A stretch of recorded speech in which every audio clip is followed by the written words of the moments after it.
दोस्तों, आज हम आपको दो कहानियां बताने वाले हैं। दोनों कहानियां आपके जीवन को प्रकाशमान बना सकती है। आपको बस इन दोनों कहानियों को पूरी तरह से ध्यान लगाकर सुनना है। जो नहीं जानता है उसी की संभावना होती है कि वह सब कुछ जान सके, मगर जो पहले से ही सब कुछ जानता है वह और क्या जानेगा। आत्मज्ञान की प्राप्ति से पहले गौतम बुद्ध बिल्कुल एक अनजान की तरह प्रश्न पूछते थे, जैसे उन्हें कुछ मालूम ही नहीं है। वह स्वयं को हर चीज से अनजान मानते थे, इसलिए उन्होंने हर चीज को जाना। आज हम आपको एक ऐसे व्यक्ति की कहानी बताएंगे जो अपने समय में सबसे महान व्यक्ति थे। एक बार एक गुरु अपने सभी शिष्यों को कुछ समझा रहे थे। उन सभी शिष्यों में से एक शिष्य मूर्ख था, या आप कह सकते हैं कि वह एकदम साधारण था, जो एक समय में एक ही काम करता था। गुरु का मानना था कि उस शिष्य का कोई उद्धार नहीं कर सकता, लेकिन वह गुरु का शिष्य था, इसलिए वह उस शिष्य का दिल नहीं दुखाना चाहते थे। लेकिन गुरु और उनके सभी शिष्य यह जानते थे कि वह एकदम नासमझ है। एक बार गुरु स्नान करने के लिए जा रहे थे, तो उन्होंने सोचा कि वह शिष्य किसी और काम का तो है नहीं, क्यों ना उसे अपने साथ ही ले जाऊं।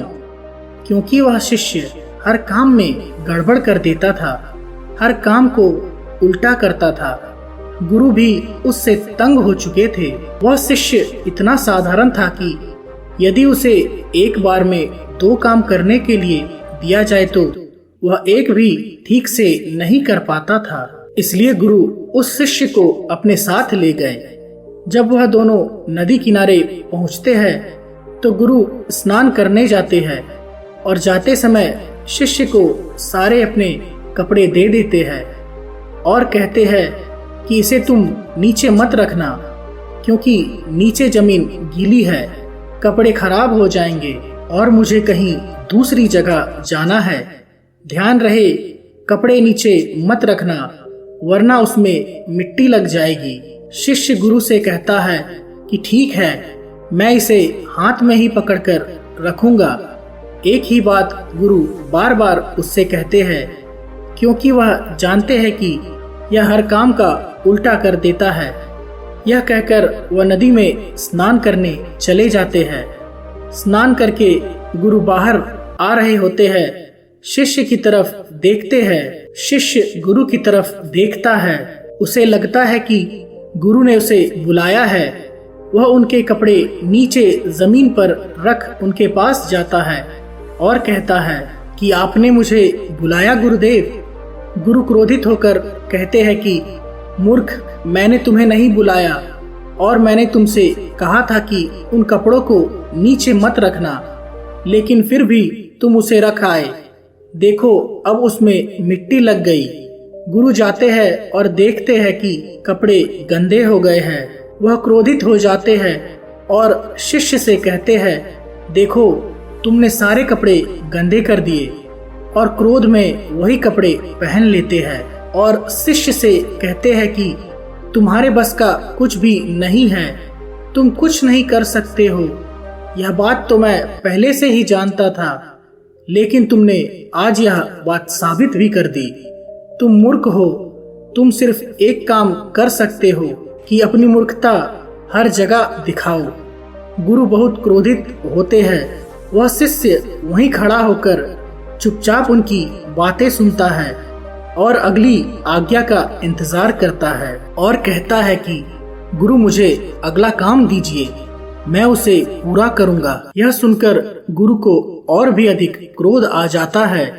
पास में ही एक और बड़ी चट्टान होती है। वहाँ कुछ छोटे छोटे पत्थर गिरे होते हैं जो चौक की तरह होते हैं। वह उसे उठाकर लाते हैं और कहते हैं कि तुम्हें कुछ नहीं करना, बस इससे उस चट्टान पर बार बार राम लिखना, लिखे हुए पर भी बार बार राम लिखना और उस पत्थर को चलाकर लिखना। यह कहकर गुरु वहां से चले जाते हैं। वह शिष्य उस पत्थर से अपना काम शुरू कर देता है। गुरु को दूसरी जगह जाना होता है, वह वहाँ चले जाते हैं। शाम को वह जब आश्रम आते हैं तब वह सोचते हैं कि आज उन्होंने बहुत ज़्यादा क्रोध कर दिया है। वह अपने सभी शिष्यों को बुलाकर पूछते हैं कि वेमन्ना कहाँ है। उस शिष्य का नाम वेमन्ना होता है। सभी शिष्य कहते हैं कि गुरुदेव, वह तो सुबह आपके साथ ही नदी किनारे गया था, तब से नहीं लौटा है। गुरु को याद आता है उन्होंने उसे वहीं पर काम दिया था करने को। गुरु दौड़कर उस नदी की तरफ जाते हैं और उस चट्टान के पास पहुंचते हैं और देखते हैं, और वेमन्ना अभी भी उस चट्टान पर राम का नाम लिख रहा था। फर्क सिर्फ इतना था कि उस चौक का पत्थर जो लिखने से घिस गया था, उसके साथ वेमन्ना के हाथ की 2 अंगुलियां और अंगूठा भी पूरी तरह घिस चुका था और खून से पत्थर लथपथ हो चुका था। यह देखकर गुरु उस शिष्य को अपने गले से लगा लेते हैं। दोस्तों, इस कहानी से आप क्या समझे ये तो हम नहीं जानते, लेकिन इतना जरूर समझ आता है कि जो मूर्ख है, बुद्धिहीन है, उसी की संभावना है कि वह सब कुछ जान सके, सीख सके, एक सर्वश्रेष्ठ बुद्धिमान बन सके। क्योंकि एक बुद्धिमान को कोई क्या सिखा सकता है, क्या बता सकता है।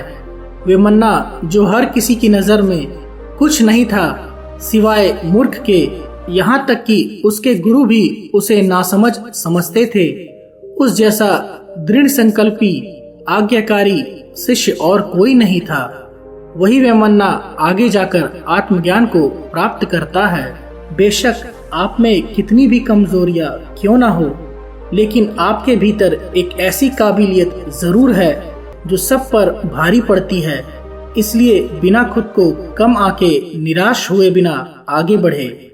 सिद्धार्थ बचपन से ही बहुत प्रश्न पूछते थे, जिसके कारण वह हमेशा दुखी भी रहते थे, क्योंकि हर कोई उनके प्रश्न के उत्तर नहीं दे पाता था, जिस कारण उनके बहुत से प्रश्नों के उत्तर मिल ही नहीं पाते थे। सिद्धार्थ के पिता काफी चिंतित थे कि कहीं सिद्धार्थ को कोई दुख नहीं पहुंच जाए। इसलिए उनके पिता ने सिद्धार्थ के लिए महल में ही गुरुकुल बना दिया था, ताकि महल के सभी बच्चे वहां पढ़ सके और उन्हें महल से दूर भी जाना ना पड़े। महाराज शुद्धोधन सभी गुरुओं को बताते हैं कि ऐसी कोई भी शिक्षा बच्चों को नहीं दी जानी चाहिए जिससे उनके मन में वैराग्य उत्पन्न हो। सिद्धार्थ को सभी गुरुओं से मिलवाया जाता है। वह सभी गुरुओं का आशीर्वाद लेते हैं। सिद्धार्थ का लगाव सबसे ज्यादा आचार्य कौंडिन्य से होता है, क्योंकि यही सिद्धार्थ के ज्यादा प्रश्नों के उत्तर दे पाते थे। सिद्धार्थ अपना ज्यादा से ज्यादा समय आचार्य के साथ बिताना पसंद करते थे। समय बीतता है, आचार्य सिद्धार्थ को ध्यान करने की विधि बताते हैं। सिद्धार्थ भी रोज ध्यान करते हैं और आचार्य के साथ बैठते हैं और अपने सभी प्रश्नों के उत्तर मांगते हैं। समय बीतता है, कोई महाराज से कह देता है कि आचार्य ने सिद्धार्थ को ध्यान की विधि बताई जो उन्हें वैराग्य तक ले जाए, लेकिन आपने हमारी बात को काटा, इसलिए आपको आपके कार्यभार से हटाया जाता है। यह आप अपनी दक्षिणा लेकर जाए।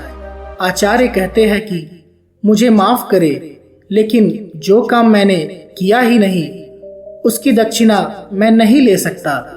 सिद्धार्थ की शिक्षा अभी पूरी नहीं हुई है, लेकिन आपके कहने पर मैं यह कार्यभार छोड़कर जा जरूर सकता हूँ।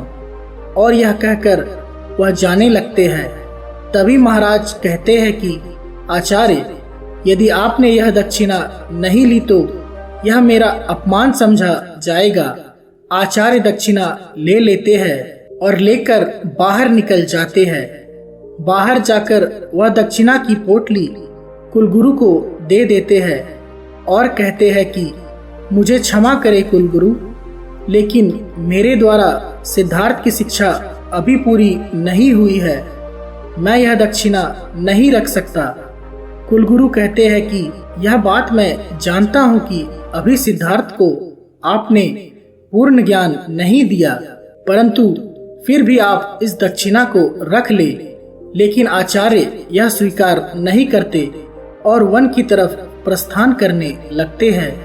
यह बात सिद्धार्थ को पता चलती है कि आचार्य गुरुकुल से जा रहे हैं, तो वह दौड़कर उनके पास जाते हैं और उनके चरणों में गिर जाते हैं और कहते हैं कि गुरुदेव आप मत जाए।